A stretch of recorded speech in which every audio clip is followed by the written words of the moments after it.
Rabbil alamin. Allahumma sholli ala sayyidina Muhammad wa ala ali sayyidina Muhammad. Pada kesempatan ini saya akan menyampaikan materi pertemuan kedua pada mata kuliah Ilmu Kalam. Dengan tema pertemuan kita pada hari ini, pengertian nama lain serta hubungan ilmu kalam dengan ilmu-ilmu yang lainnya dan tujuan atau manfaat dari mempelajari ilmu kalam. Baik saudara-saudaraku, pada minggu yang lalu kita bahas bahwa ilmu kalam adalah kajian tentang ajaran yang bersifat teoritis. Ilmu kalam ini dalam literatur Islam terkadang dia disebut juga dengan ilmu akidah atau ilmu ilahiyat atau ilmu tauhid atau ilmu usuluddin atau ilmu akbar, ilmu teologi, ilmu keyakinan. Mengapa memiliki banyak nama seperti itu akan saya jelaskan satu persatu sambil melihat apa maksudnya pengertian tadi. Itu adalah ilmu mempelajari aspek teoritis dari ajaran Islam. Jadi ajaran Islam itu yaitu Al-Quran dan Sunnah mengajarkan dua aspek teoritis dan aspek praktis.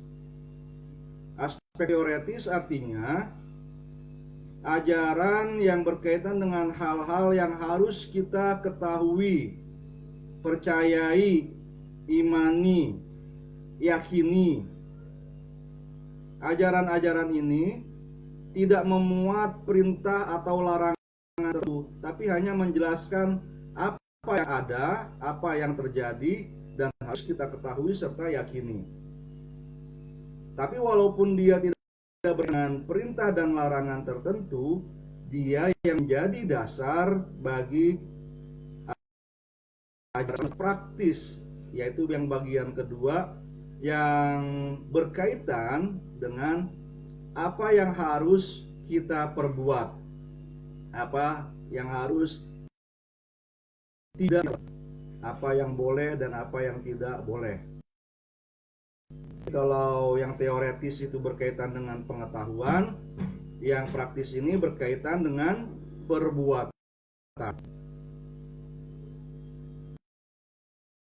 Aspek sebagaimana sudah kita bahas di RPS kemarin yang berkaitan dengan rukun iman itu secara garis besarnya berkaitan dengan tiga hal, yaitu ketuhanan, kenabian, serta hari akhir. Kemudian yang praktis itu ada dua macam. Pertama, apa yang harus diperbuat oleh tubuh kita, itu kita pelajari ilmu fikih.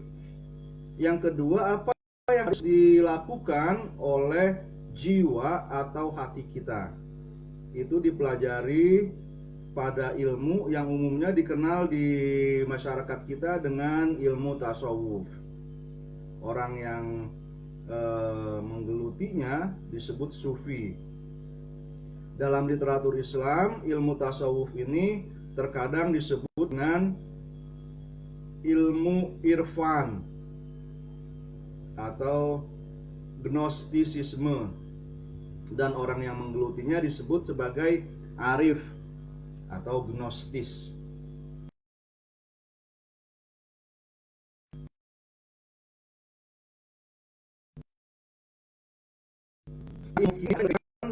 Tidak memiliki inovasi aktivitas dari manusia.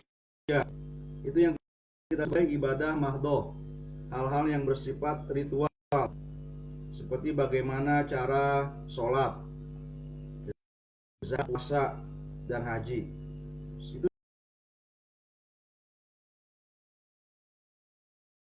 Itu sudah pasti. Perubahan itu bukan berkaitan dengan ritualnya itu sendiri, tapi berkaitan dengan hal-hal yang di luar ritualnya, seperti haji, mau kendaraannya unta atau pesawat berkendara seperti itu bukan bagian dari haji saya, bukan bagian dari hajinya. Hajinya misalnya tawaf yang wajib itu waktu datang ke Mekah adalah 7 kali. Waktu sudah selesai wukuf nanti kita tawaf ifadah itu 7 kali juga. Nggak boleh ya lebih atau kurang. Boleh lebih atau kurang karena misalnya ya lupa. Itu nanti dijelaskan fikih haji. Kemudian ada ibadah juga yang pelaksanaannya itu dibebaskan untuk berkreativitas. Ruang inovasinya besar. Misalnya tentang Allah, hukum ekonomi. Bagaimana cara berjual beli? Bebas. Banyak kreativitas yang bisa dilakukan oleh manusia. Misalnya kalau sekarang jual beli online semakin marak. Jadi kalau orang melihat kamu sudah nggak pergi ke, seharusnya orang tuamu itu tetap harus waspada bahwa kamu masih sering belanja karena banyak tukang paket. Kemudian masalah jinayah dan siasa, masalah hukum politik itu juga memuat ruang ijtihad yang besar. Semua itu dipelajari dalam ilmu fikih. Kemudian kalau ilmu akhlak tentang apa yang harus dilakukan oleh jiwa manusia itu berkaitan dengan sifat terpuji atau al-akhlak al-mahmudah serta sifat tercela atau al-akhlak al-mazmumah yang harus kita miliki atau kita hindari dari hati kita. Nanti ilmu akhlak menjelaskan bagaimana caranya takhalli, menanggalkan sifat-sifat yang tercela. Bagaimana caranya takhalli, menghiasi diri dengan sifat-sifat yang terpuji. Itu dia. Nah, ilmu kalam yang kita pelajari tidak berkaitan langsung dengan hal tersebut. Berkaitannya secara tidak langsung. Ilmu ini disebut sebagai ilmu kalam karena salah satu pelajaran yang penting dalam ilmu ini adalah masalah kalamullah. Kalam Allah. Kalam artinya firman, kata-kata, titah. Dulu pernah diperdebatkan kalamullah itu apakah sesuatu yang sifatnya Allah. Ada tanpa kita ketahui kapan mulai adanya. Atau hadis sama seperti makhluk.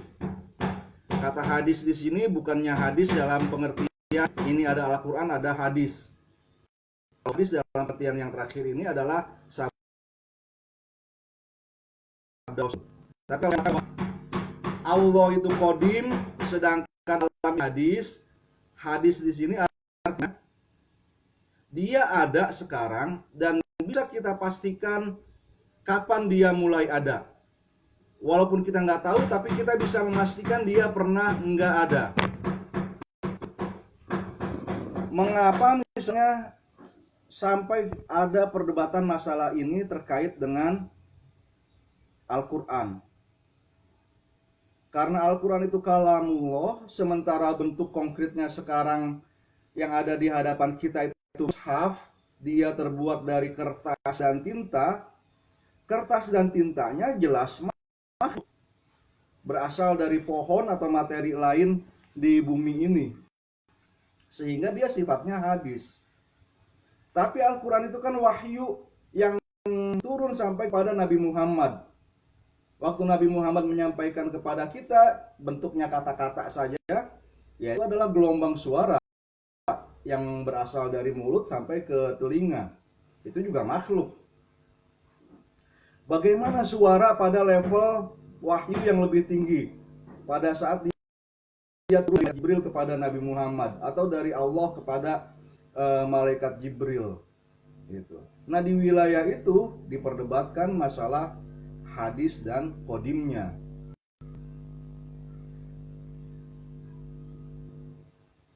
Saking ramainya di sini, bencana-bencana atau dampak negatif dari perdebatan tersebut juga tercatat di dalam sejarah ilmu kalam.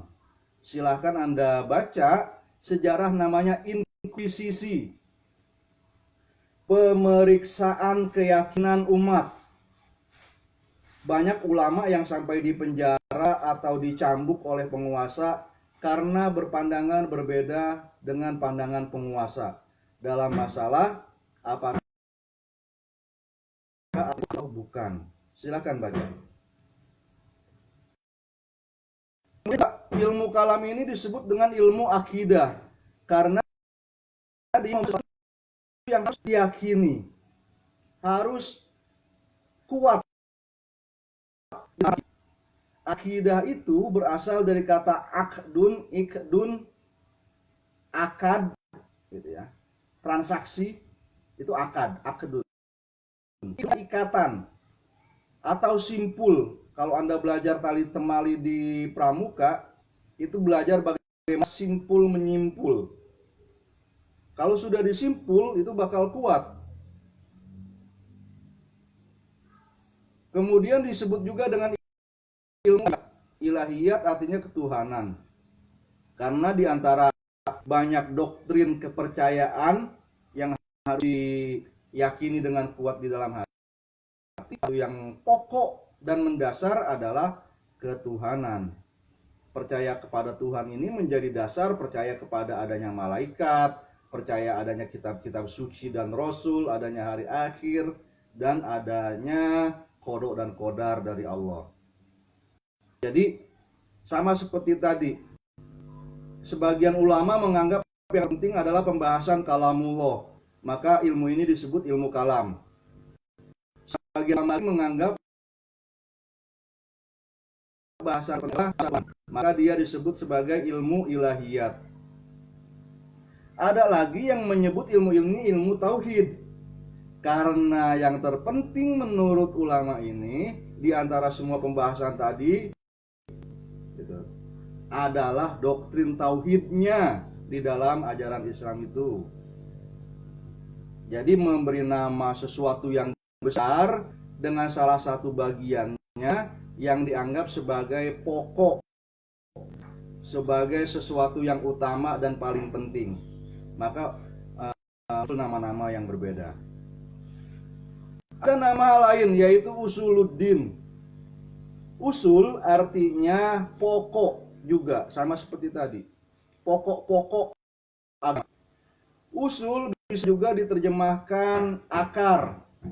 Akarnya agama itu apa? Ya, akidah.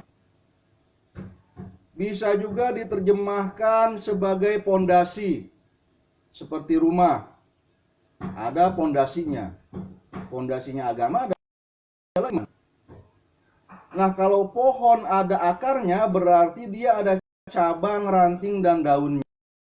Cabang, ranting, dan daunnya itu dipelajari dalam ilmu fikih dan ilmu akhlak.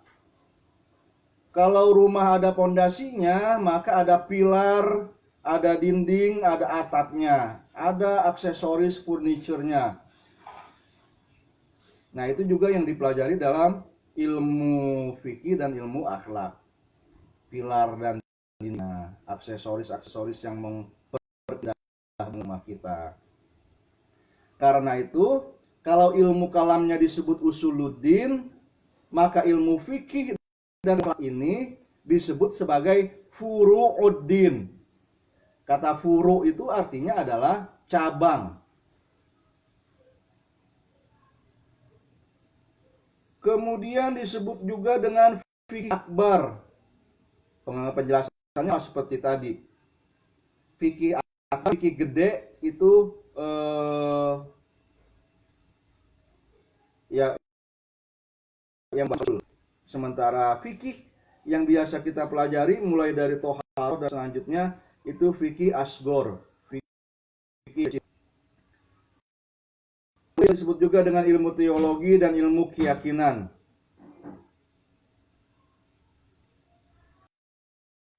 Jadi ilmu kalam sekali lagi adalah masalah ketuhanan, kenabian, dan hari akhir.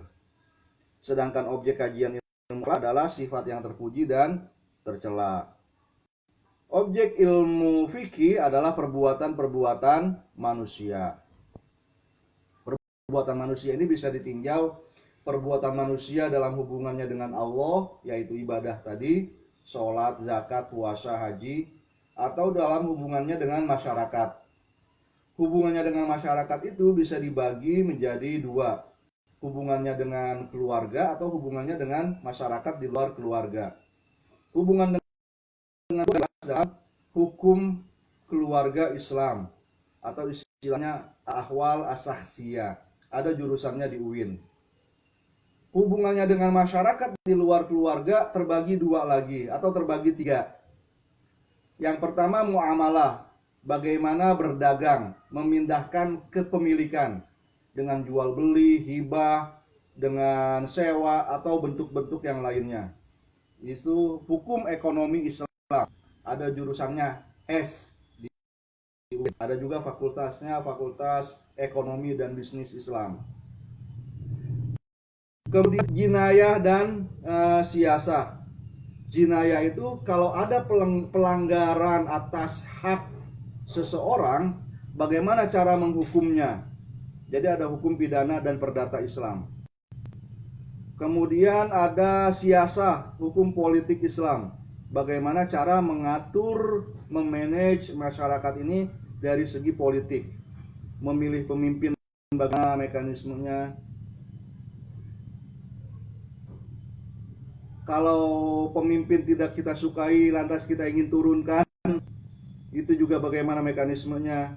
Itu dibahas dalam fikih siasah. Di UIN nama jurusannya HTN.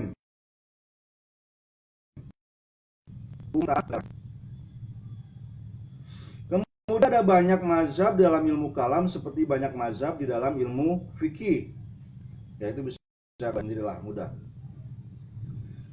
Berikutnya adalah untuk apa belajar ilmu kalam. Untuk masalah tidak saya jelaskan pada streaming ini, tapi silahkan Anda baca